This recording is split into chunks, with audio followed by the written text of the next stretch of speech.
Israeli সেনারা কল্পনাও করেনি হামাস এইভাবে অতর্কিত হামলা চালাতে পারে। হামাসের হামলার পর ভয় ঢুকে গেছে ইসরায়েলি সেনা শিবিরে। পুনর্বার আক্রমণের আতঙ্কে সতর্ক অবস্থায় আইডিএফ। এদিকে চলছে হামাসের নতুন হামলার পরিকল্পনা।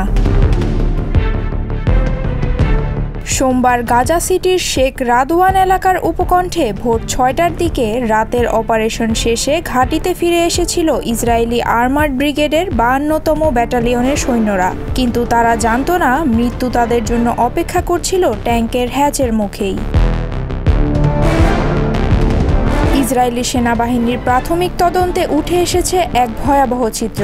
কাফর জাবালিয়া এলাকার একটি সামরিক ক্যাম্পে ৩ জন হামাস যোদ্ধা অতর্কিত হামলা চালায়। হামাস সেনারা ট্যাঙ্কের প্রবেশপথে দাঁড়িয়ে প্রথমে খোলা হ্যাচ থেকে মাথা বের করে থাকা কমান্ডারকে গুলি করে, তারপর ট্যাঙ্কের ভেতরে বোমা নিক্ষেপ করে, যা থেকে সাথে সাথেই আগুন লেগে যায়।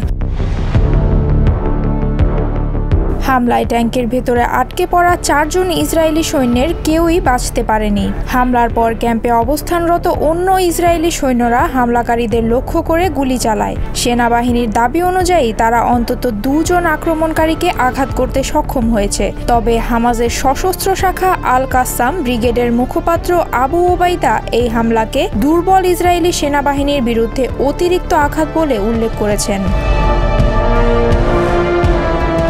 এই হামলার পর অক্টোবর ২০২৩ থেকে নিহত ইসরায়েলি সৈন্যের সংখ্যা বেড়ে দাঁড়িয়েছে ৯০৩ জনে। সাম্প্রতিক মাসগুলোতে হামাস ক্রমাগত বিস্ফোরক ফাঁদ, ট্যাঙ্ক বিধ্বংসী ক্ষেপণাস্ত্র এবং স্নাইপার হামলার মাধ্যমে ইসরায়েলি বাহিনীর ওপর চাপ বাড়িয়ে চলেছে। গত জুলাইয়ে রাফায় ২৫ জন ইসরায়েলি সৈন্য নিহত ও আহত হয়েছিল একই ধরনের অপারেশনে।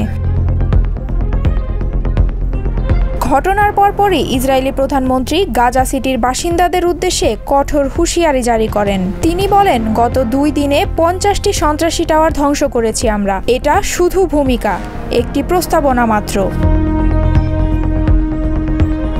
ইসরায়েলি বিমান হামলায় সোমবার গাজা সিটিতে অন্তত ২৫ জন ফিলিস্তিনি নিহত হয়েছেন, যার মধ্যে ফিলিস্তিনি মিডিয়ার সাংবাদিক ওসামা বালুশাও রয়েছেন। পুরো গাজায় সোমবারে মোট নিহতের সংখ্যা দাঁড়িয়েছে ৪০ জনে। গাজা সিটিতে আনুমানিক ১০ লাখ মানুষ আশ্রয় নিয়েছিল, যাদের মধ্যে নেতানিয়াহুর দাবি অনুযায়ী এখন পর্যন্ত ১ লাখ মানুষ শহর ছেড়েছে। ইসরায়েল এই নতুন সামরিক অভিযানের নাম দিয়েছে গিডিয়নস চ্যারিয়টস বি। এর উদ্দেশ্য হল গাজা সিটির সম্পূর্ণ নিয়ন্ত্রণ নেওয়া, যাকে ইসরায়েল হামাসের শেষ শক্ত ঘাঁটি হিসেবে চিহ্নিত করেছে। তবে এই অভিযানের বিরুদ্ধে ইসরায়েলের ভেতরেই তীব্র বিরোধিতা রয়েছে, বিশেষত জিম্মিদের পরিবার এবং নিরাপত্তা কর্মকর্তাদের পক্ষ থেকে, যারা আশঙ্কা করছেন এতে বন্দী ইসরায়েলিদের জীবন আরও বিপন্ন হবে। অক্টোবর ২০২৩ থেকে শুরু হওয়া এই যুদ্ধে গাজার স্বাস্থ্য মন্ত্রণালয়ের হিসাব অনুযায়ী এখন পর্যন্ত ৬৪,৬০৫ জন ফিলিস্তিনি নিহত এবং ১,৬৩,৩১৯ জন আহত হয়েছেন। গত ২৪ ঘন্টায় মানবিক সাহায্য নিতে গিয়ে ১৪ জন ফিলিস্তিনি নিহত হয়েছেন।